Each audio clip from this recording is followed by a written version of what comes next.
la Comisión Central de Socorros para Galicia, en la cual debo a vuestra excelencia la honra de ser vocal, concibió el filantrópico pensamiento, que vuestra excelencia se dignó amparar, de abrir a los gallegos el camino para venir a esta isla a utilizar su trabajo. Los productores azucareros se van a dar cuenta que los días de la esclavitud, tarde o temprano, tienen que tocar a su fin. De todos modos, y partiendo de que los hombres que han de venir serán los mismos que van a cultivar las riberas del Pisuerga, del Duero y del Tajo, indudablemente tienen menos que temer en este país que en las viñas de Portugal o en los trigos de Castilla. Cuando desembarcan estos gallegos en La Habana, pues hacen un paseo, ¿no? Tienen como un desfile donde son aclamados también por la población, ¿no? Su viaje será cómodo, su recibimiento bien dispuesto, y pasarán inmediatamente al campo. Hallarán en el establecimiento preparado comodidad por la noche, sombra y quietud por el día, alimento bueno, parte del cual vendrá con ellos. El patrón en la isla es siempre esencialmente un amo y está acostumbrado a relacionarse con sus trabajadores en condición de amo y siervo. Solamente la ignorancia de lo que trabajan nuestros labradores puede permitir aquella objeción. Yo solamente asentaré que mi opinión contraria es de que un gallego ha de hacer el trabajo de dos negros. Sí, mujer, un esclavo ojiazul. ¿Un esclavo ojiazul? ¿Pero qué me estás diciendo? Ah, pero tú no sabes que hubo gallegos esclavos en Cuba. Si aún quedaban por los palenques cuando llegó la revolución. Si todo se pesa bien, forzoso será confesar que un hombre que, como por acá decimos, es de primera y que por todo no saldrá costando mucho más de 8 pesos al mes, nos proporciona un provecho y nos doble.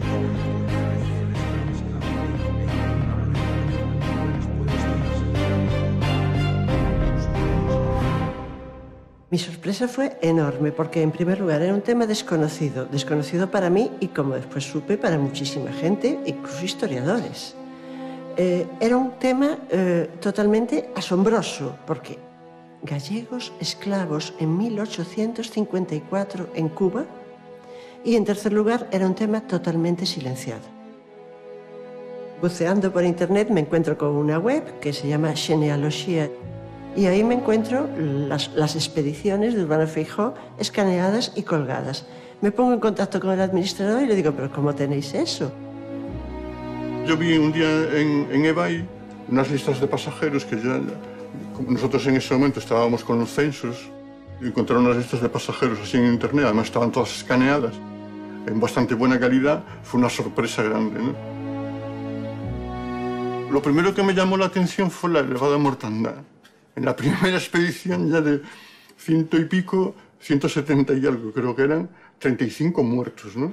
71 desaparecidos, otros que estaban en la cárcel, otros en el depósito de emancipados. Eso me empezó a dejar flipado a mí, porque personalmente diciendo, ¿pero qué pasa aquí? Una historia extraña, ¿no?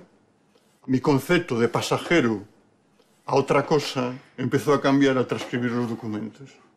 Porque ya dejé de decir lista de pasajeros. Empecé a decir gallegos que fueron a Cuba en 1854. Porque ya pasajeros no veía allí. En muchos faltaban 2, 3, 4 nombres, ¿no? Y eso fue lo que me llevó de nuevo otra vez a la página, ver qué usuario había sido el adjudicador de la subasta, que era un tal Miudiño, y resultó ser Antonio Leira, un hombre de Puentedeume muy cercano, ¿no? Sí, es que, mira, estoy interesado por este tema y, claro, algunos no los pude transcribir y tal, entonces si tú te dignas colaborar, yo te mando los que no salen, tú lo compruebas y así entre los dos. Y eso fue un trabajo largo. Después de hablar por teléfono con Elisa, ella quedó súper interesada en poder ver los papeles. Puse en contacto con Antonio, se lo habló, ningún problema, encantado de la vida, ¿no? ¿Qué tal, Antonio?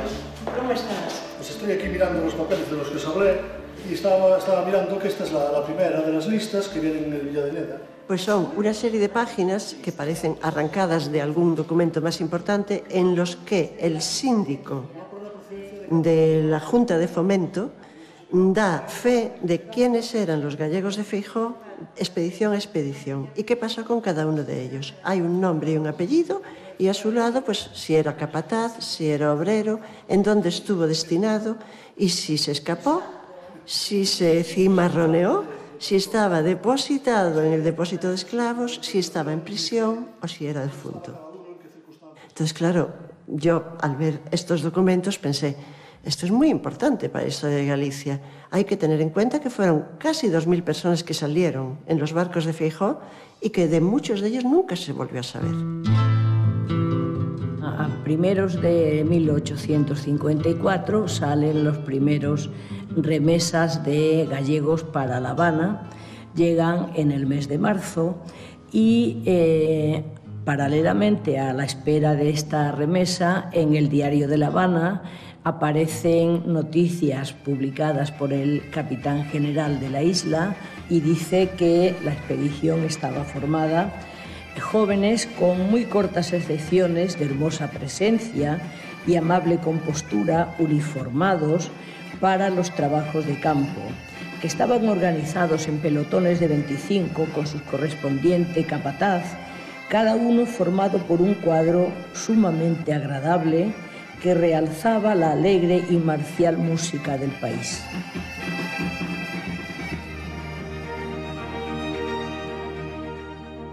La historia de las últimas colonias americanas de España, Cuba y Puerto Rico transcurrió ligada a su industria azucarera, un elemento que fue determinante en la configuración y evolución de sus sociedades y culturas. A mediados del siglo XIX, Cuba, la Gran Antilla, se convierte en la primera productora de azúcar del mundo. Azúcar de caña, llevada por los conquistadores desde Europa, a donde a su vez había llegado de Oriente. Hay que tener en cuenta la realidad, el espacio geográfico en el que está enclavado la Gran Antilla, muy cerca de Saint-Domingue, la última colonia, la principal colonia de Francia, la principal colonia azucarera, y que en 1791 se produce ahí la Revolución de Saint-Domingue, que después da lugar a la creación del Estado haitiano en 1840. Y como la principal colonia azucarera que surtía al mercado internacional de este producto del azúcar, cae estrepitosamente, cae esta producción azucarera, y Cuba aprovecha este espacio para empezar a despuntar en el mundo azucarero.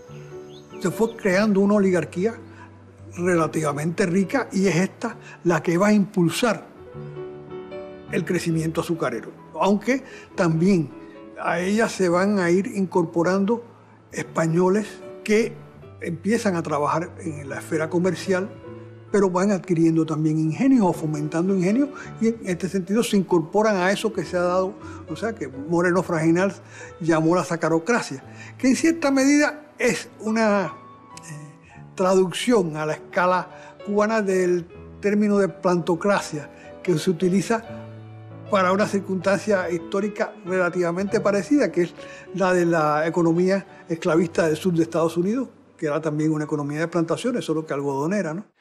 El ingenio azucarero es una agromanufactura muy compleja, compuesta de dos partes básicamente, una agraria y una industrial. Hay que cultivar y cosechar la caña y luego cortarla. Este proceso se realiza a mano, sobre todo el corte, al igual que el alza y el tiro, que es como se llama el transporte. El tiro, sin embargo, se va a ir tecnificando gracias a los ferrocarriles y ahorrando gran cantidad de mano de obra. Es decir, entonces, tenemos una plantación en la que se necesitan básicamente esclavos para producir azúcar.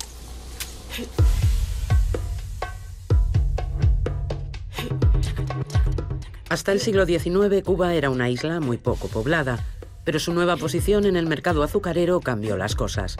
Si a finales del 18 apenas llegaba a los 200.000 habitantes, casi en la mitad del 19 ya pasaba del 1.000.000. La producción de azúcar para los mercados mundiales necesitaba cada vez más mano de obra, y la mejor era la mano de obra esclava y negra, como se había demostrado ya en las otras Antillas. A finales del 18 se contabilizan en Cuba algo más de 50.000 esclavos. y en 1841 son casi 450.000. Pero Inglaterra, que había suprimido la trata de esclavos en 1807 y promulgado la abolición de la esclavitud en sus colonias en 1833, presionaba y perseguía a otros países, especialmente a España.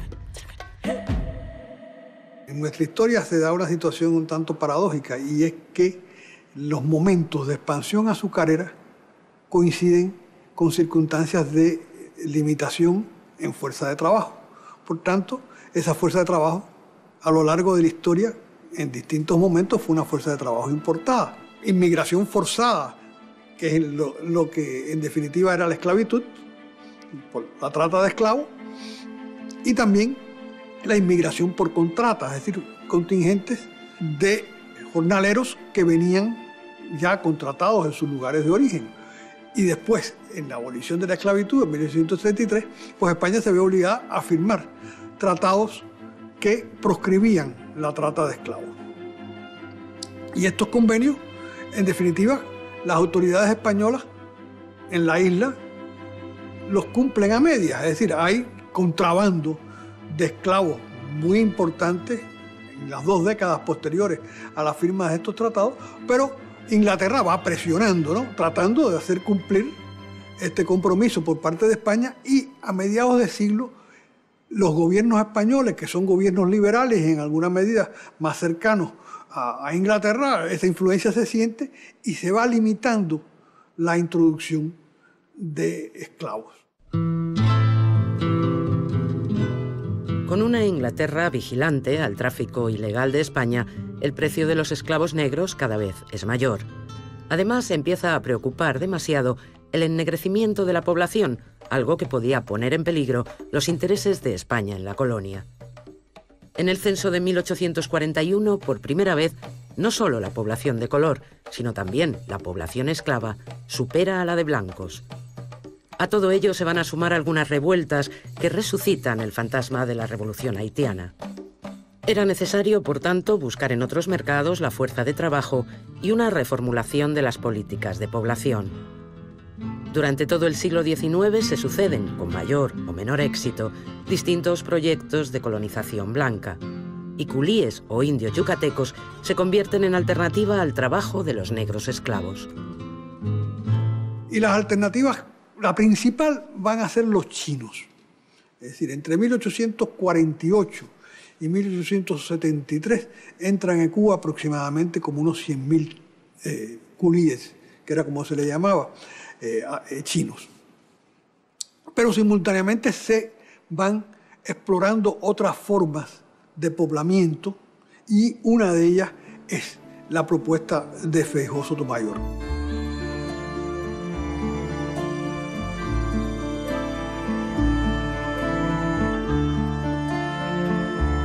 Galicia, unas 2/3 partes de su población eran a principios del XIX labradores y generalmente pobres.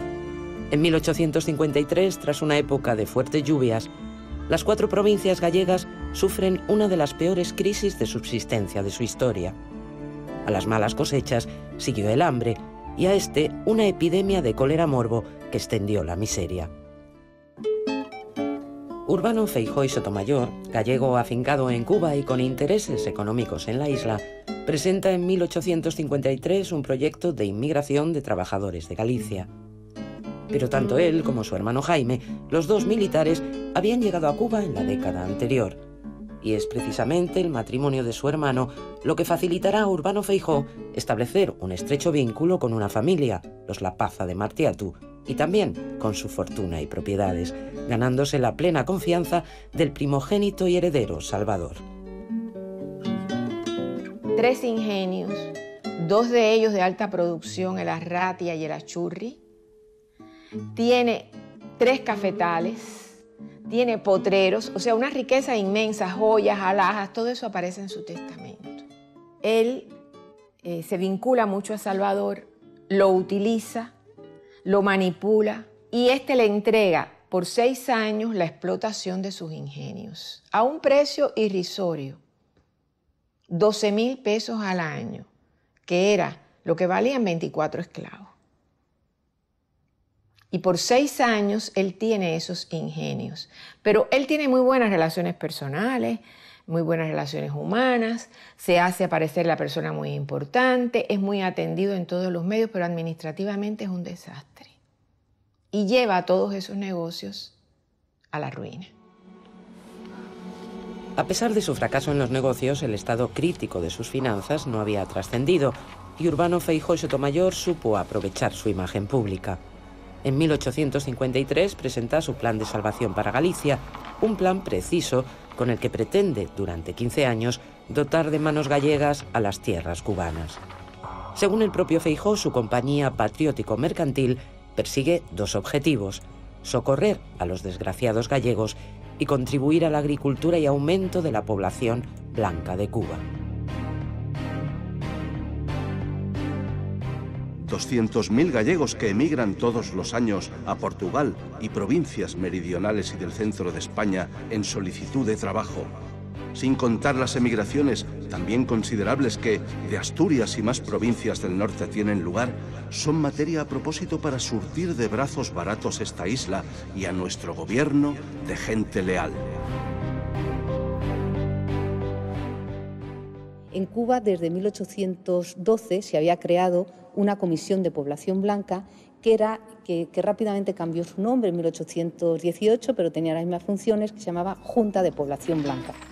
Y a través de ella, tanto los hacendados como particulares, como empresarios navieros, presentaban a la sociedad económica de amigos del país y al gobierno de Cuba y al gobierno de España, presentaban proyectos para la colonización blanca, que van a empezar a crearse núcleos poblacionales, colonias agrícolas, tanto en las costas de Cuba como en el interior.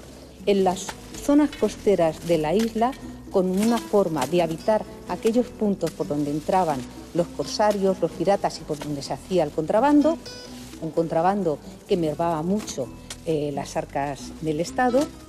Algunos proyectos desde luego no funcionaron, otros sí funcionaron, puesto que ahí están las colonias Reina Amalia, Cienfuegos. Tema entre nosotros antiguo es el de si conviene o no recargar con más esclavos de África nuestra sociedad. Asegurar podemos que nuestra situación, por lo que a equilibrio de razas concierne, es la más ventajosa de las Antillas, si exceptuamos a Puerto Rico. Nada que temer aparece de una proporción que es casi de 100%. Mas, a pesar de esta hermosa perspectiva, ¿no es cierto que será siempre una alta imprudencia el abandonar ni en lo más leve tal ventaja? Cuando los enemigos exteriores llegan a hostilizarnos, todos nuestros temores, toda nuestra debilidad, se refieren a la raza negra.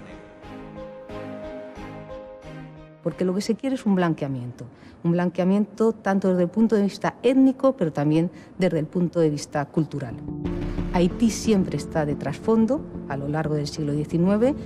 Todas las imágenes que se propagaron del miedo, del terror, de las violaciones, de los incendios a raíz de la revolución de Saint-Domingue y después con el gobierno haitiano, cruzan el Caribe, están muy presentes en la isla, y lo que van a hacer los gobiernos y las élites es manipular ese miedo al negro.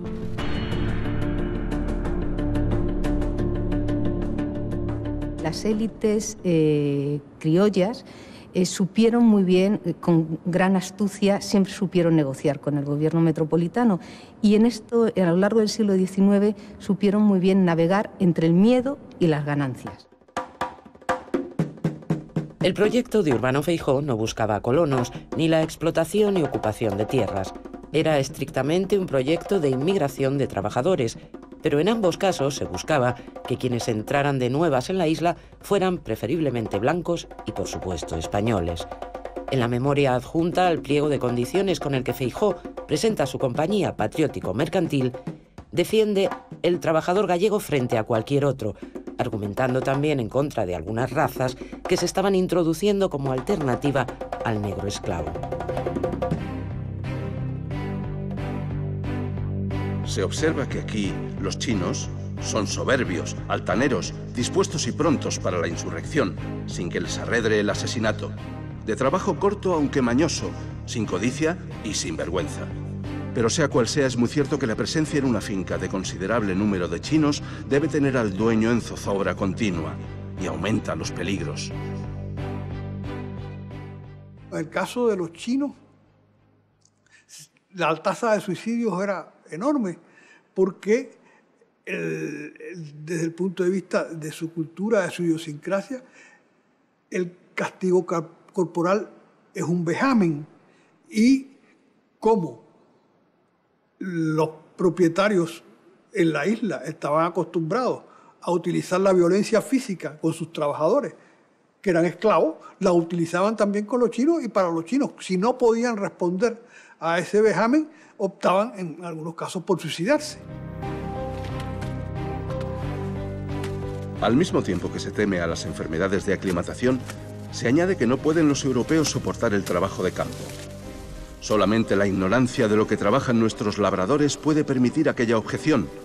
Yo solamente asentaré que mi opinión contraria es de que un gallego ha de hacer el trabajo de dos negros. Si van al campo a trabajar, ya por lo menos no hay que temer al vómito, puesto que este no ataca en la mayor parte del interior de la isla. Hablar de aclimatación es adentrarnos en toda una serie de teorías raciales, de teorías biológicas que están apoyando toda la idea de que unas poblaciones son más aptas que otras para trabajar en los trópicos. Estas ideas sobre la aclimatación van a estar, por una parte, justificando la esclavitud y se van a basar los esclavistas, los negreros, para justificar la esclavitud. Solamente las poblaciones africanas, porque son inmunes a determinadas enfermedades, como la fiebre amarilla, por ejemplo, son aptas para trabajar en el trópico. Los blancos, los españoles, no son aptos porque en el momento que llegan, pues padecen toda una serie de enfermedades. Hay algunos, muy pocos, digamos, ilustrados, que plantean desde el principio revocar estas teorías. Estoy acordando del médico Tomás Romay. En 1819 ya presenta la primera cartilla de higiene de cómo aquellos colonos que fuesen a poblar la isla de Cuba, si llevaban a cabo o si seguían una serie de medidas higiénicas, pues desde luego no iban a tener ninguna de estas enfermedades que la población blanca parecía que no estaba inmune y que había una gran mortalidad entre estos pobladores.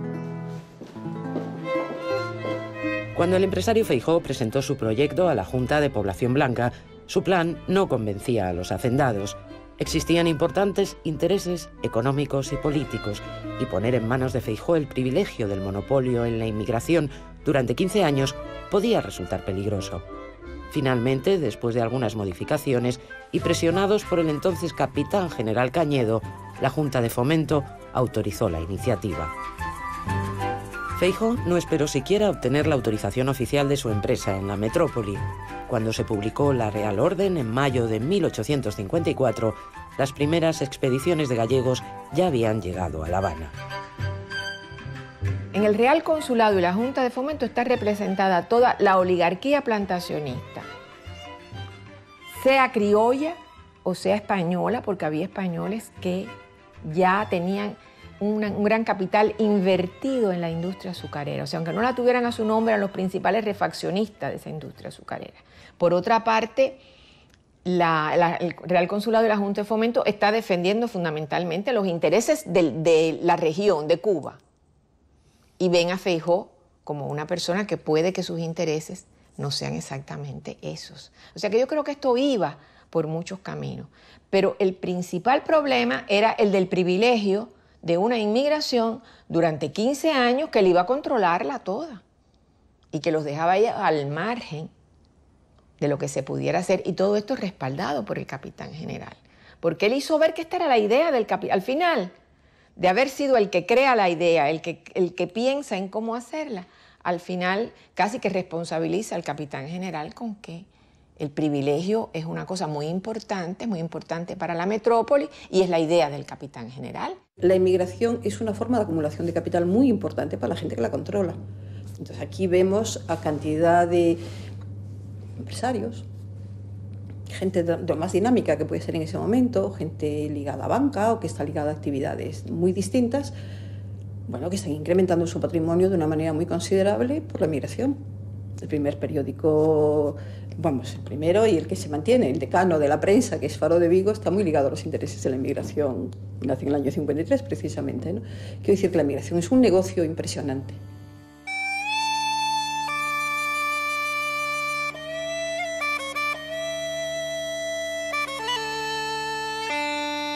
José Vites, vecino de la parroquia de Santa María del Juvencos, del Ayuntamiento de Bobora y de oficio labrador, que por la presente me obligo y contrato con el señor don Urbano Feijóo Sotomayor, por su poder don José Varela me ha de trasladar por su cuenta a esta isla de Cuba y emplearme allí 5 años, en los trabajos de mi profesión, bien sea en el campo o en la ciudad. Desde luego me obligo a trabajar cuanto prudencialmente pueda en 12 horas de las 24 horas que tiene el día, y caso que así no lo verifique a satisfacción del señor contratista, me sujeto a sufrir sin queja la corrección que el reglamento aprobado autoridad se establezca.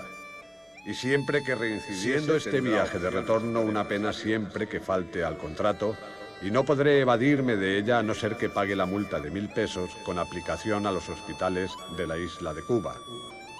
Dicho señor don Urbano Feijóo. Al igual que el joven labrador José Vieites, de la comarca de Carballino, en Orense, muchos fueron los gallegos reclutados por hombres de Feijóo en Galicia. Se corría la voz y en presencia de otros vecinos o amigos se firmaban los contratos. A principios de marzo de 1854, la fragata Villa de Neda llegaba al puerto de La Habana con la primera expedición, formada por 315 hombres. Hasta finales de agosto lo harán 7 expediciones más. En total, algo más de 1700 hijos de Galicia buscando trabajo y sustento en Cuba. Ellos no romperán el contrato con el empresario, no dispondrán de pasaporte. En tercer lugar, les hace aceptar que estarían sujetos a castigos corporales si incumplían sus obligaciones. Y, por último, les hace aceptar que son conocedores de que su salario mensual, 5 pesos por mes, es inferior al resto de colonos españoles, canarios y peninsulares que hay en Cuba, cuyo salario ronda alrededor de los 10 pesos, pero también es inferior al de los negros emancipados, que cobran entre 15 y 20 pesos. Una gran propaganda dentro de la prensa, iban a solucionar el problema de la producción agrícola en Cuba. ¿Pero quién los contrataba? Los contrataban los plantadores, que son los que están en el Real Consulado y en la Junta de Fomento, y ninguno los contrata. O sea, él no encuentra dónde ubicarlos. Los ubica en el ferrocarril, en la construcción del ferrocarril. En este clima, personas no acostumbradas, ese era un trabajo que hacían por lo general los emancipados o las personas que sacaban, los africanos que sacaban del depósito de cimarrones. Los que no van a construir ferrocarril pueden formar parte de unas milicias que están combatiendo todo el movimiento anexionista que hay, por lo tanto es importante también los que tenían cierta preparación militar. Y ubicarlos en sus propios ingenios, en los que ya casi no quedaban esclavos, pero que eran enclaves económicos fuertemente deprimidos en estos años, el momento en que están totalmente deprimidos, que no han salido a flote. Por lo tanto, esto es un fracaso desde todo punto de vista, y esas personas que vienen no son esclavos, son individuos que están acostumbrados a luchar por sus derechos. Los gallegos han sido arrancados de sus hogares, engañados con cautelosas y metidas promesas, y han venido a encontrar en Cuba la vergüenza, el engaño, la ignominia y la muerte. Hasta el presente han encontrado la muerte 500 por cálculo aproximado a causa del hambre, y para reprimir este impulso los jefes les mandaron encerrar en fétidas instancias, cargados de grillos y cadenas, desnudos y descalzos. Los alimentan con carnes descompuestas que los negros africanos rechazan. Les obligan a trabajar durante la aclimatación 15 horas diarias, por medio del palo, el azote y la espada. Así describía la situación en que se encontraban los trabajadores de la empresa de Feijóo, uno de sus jefes en La Habana, Ramón Fernández Armada. Yo encontré gallegos que se rebelaron y de hecho encontré un documento en el que decía que los gallegos habían desfilado por las calles de Trinidad vomitando improperios contra Urbano Feijóo. O sea que realmente hubo una sublevación. Otra cosa es que, claro, muchos escaparon, se les encontraron por los caminos, hambrientos, harapientos, enajenados, pidiéndole al orden público que los detuviese porque preferían la cárcel al ingenio. O sea, estamos hablando de dramas tremendos. Y desde la cárcel es desde donde ellos contratan, con el poco dinero que tenían, escribientes, que eran mucho menos que un escribano, para que enviasen cartas, porque ellos no sabían escribir, para que enviasen cartas a las familias y diesen cuenta. Aquí nos traen peor que negros. Nos traen descalzos y desnudos y sin camas, nada más que unas esteras por debajo de nosotros en unos tablados. Pues la mortalidad nuestra fue el no tener aclimatación ninguna y hemos trabajado mucho y sin provecho. Matan a la gente con palos y los ponen en el tronco y cepo de campaña. Yo he tenido la fortuna que nada de eso me ha tocado. Aquí nos tienen en un sitio oculto, sin comunicación con nadie. En jamás cuidé de verme tan abatido de trabajos. Y el peor es el morir.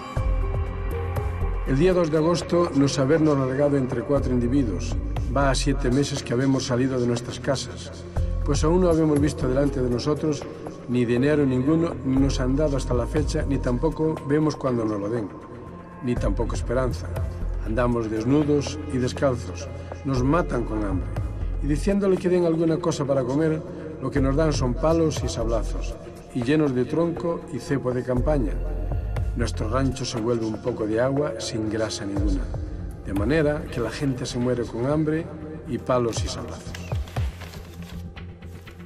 En el Parlamento se sientan distintos diputados gallegos, Urbano, Feijóo, Sotomayor, entre ellos, pero hay un gallego que es muy conocedor de la realidad cubana, que se llamaba Ramón de la Sagra. Tiene información a partir de un abogado gallego de las cartas que están recibiendo las familias de los inmigrantes aquí en Galicia, contándoles la situación desesperada en la que se hallan.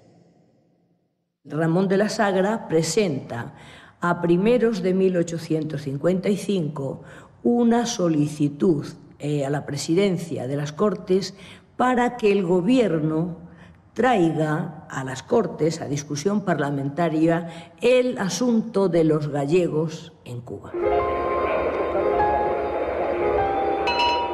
¿Por qué muestran sus señorías tanta complacencia con el señor Feijóo y tanta indiferencia hacia los infelices gallegos? Con esa contrata no se ha buscado más que el lucro, que es lo que ha desnaturalizado la idea de la colonización blanca. ¿Cómo contentarse solo con hacer censuras al empresario? ¿Cómo no están ya en las cárceles tantas autoridades poderosas que son reos, directos o cómplices, cuando menos de los desórdenes? Ha dicho el señor Alonso que el proyecto era humanitario y patriótico porque se proponía sustituir el trabajo esclavo por hombres libres y efectivamente, esta es una buena idea. Pero señores, no creo que se consiga esta sustitución reduciendo a los infelices gallegos a la condición de los negros de África. ¿Y cómo pueden defender esto quienes tanto atacan la esclavitud perpetua? El proyecto no nació de la codicia del empresario, sino de la miseria que padecía Galicia en 1853 y de la que tuvo noticia el general Cañedo. Este hombre sugirió la idea de colonización y la Junta de Socorros lo aprobó unánimemente. Está escrito, Feijóo no había aparecido para nada. Fue un contrato que ellos hicieron sin conocimiento, con los ojos cerrados, como una máquina, como una persona que carece de razón y de inteligencia. Por eso, señores, digo yo que es un contrato de esclavitud, que es un contrato en que los hombres comprometieron su libertad por 5 años sin saber qué hacían. Yo desafío a toda la Cámara que me designe en qué ley, en qué derecho de gentes, en qué filosofía, en qué moral se define el arriendo del trabajo como una prueba de esclavitud. Cuando conviene, hay algún diputado convencido de que tiene que reivindicar el honor, la dignidad de esos españoles allí, pero cuando se dan los distintos turnos de palabra, los que continúan interviniendo diluyen esa reivindicación de que se ve vulnerada la dignidad de los emigrantes gallegos. porque de suyo entienden que si la circunstancia de los gallegos que emigran es por esas necesidades, que espabilen y trabajen por 5 pesos, aunque y además acepten que les puedan castigar físicamente. Fijaos bien, pues eso queda diluido en la discusión para privilegiar los intereses del empresario, los intereses de los hacendados cubanos y la mediación como árbitro que ejerce la autoridad española en la isla. Urbano Feijóo y Sotomayor, diputado por Orense, presente en las discusiones, tenía su justificación. El fracaso de la empresa era responsabilidad de los trabajadores, de los hacendados cubanos y del gobierno de la isla. A las dificultades yo me lancé entero y a fuer de bueno confié en Dios y en la justicia. Yo conté con todos los obstáculos naturales, enumeré el inmenso catálogo de los enemigos del plan, pero contando con que un gobierno, cualquiera que sea, debe estar colocado a la altura más elevada que la que alcanza el terreno de las mezquinas banderías. ¿Cómo había yo de figurarme que el gobierno de su majestad faltase a aquel que por el mismo gobierno cumplía sus más altas obligaciones? Fue una tomadura de pelo lo que pasó en las Cortes, porque las Cortes tratan la trata y en vez de tratar la trata, lo que tratan es el beneficio del empresario. A ver cómo solucionamos para que este señor no pierda, para que todo esto quede bien y a los gallegos que no reclamen. A finales de junio de 1855 se aprobó en las Cortes la solución al problema de los emigrantes gallegos en Cuba. Se declaró rescindido el contrato entre el señor Feijóo y los inmigrados, y estos quedaron en libertad de apartarse de la empresa o de seguir con ella como jornaleros libres. La solución no entró en profundidad en el tema, salvó de graves responsabilidades económicas al empresario y al gobierno. Dejó las cuestiones entre gallegos y empresa en manos de árbitros para liquidar las posibles deudas. Pero no hubo indemnizaciones, ni condenas, ni, por supuesto, se cuestionó el trabajo esclavo. La empresa de Urbano Feijóo fue una empresa que se introduce, digamos, allí. Es una empresa que hiere muchos sentimientos y que además, bueno, quiere monopolio y dentro de una situación determinada, ¿no? Entonces, lo que menos en estos casos son los intereses de los trabajadores. No sé si Feijóo los defendió mucho o no, no creo, yo creo que era una persona de su tiempo y explotadora de su tiempo, pero los que le fueron contra la empresa exactamente igual. ¿Por qué este proyecto y otros parecidos no logran cuajar? En primer lugar, porque en Cuba sigue existiendo básicamente una sociedad esclavista. Es decir, las relaciones laborales están construidas en torno a la esclavitud. El patrón en la isla es siempre esencialmente un amo y está acostumbrado a relacionarse con sus trabajadores en condición de amo y siervo. Dicen que cuando Feijóo abandonó Cuba y su última aventura empresarial, dejó una situación caótica, gastos sin cubrir y un gran número de demandas, no solo relacionadas con la empresa patriótico-mercantil, sino también con la administración de las propiedades de los Lapaza de Martiatú. La esclavitud, poco a poco, dejó de ser un gran negocio, pero no fue hasta 1886, ya a las puertas del siglo XX, cuando desapareció legalmente de Cuba con la liberación de los últimos 30.000 esclavos que quedaban en la isla. De aquellos gallegos de Feijóo, más de 1.700, es difícil conocer algo más. Buscar su rastro es tarea casi imposible. La historia nos ha dejado nombres. De las listas de liquidaciones podemos saber cuántos murieron o escaparon, pero su pista se pierde entre el silencio y los tiempos convulsos de aquellos años. Años de emigrantes, de esclavos y de grandes fortunas.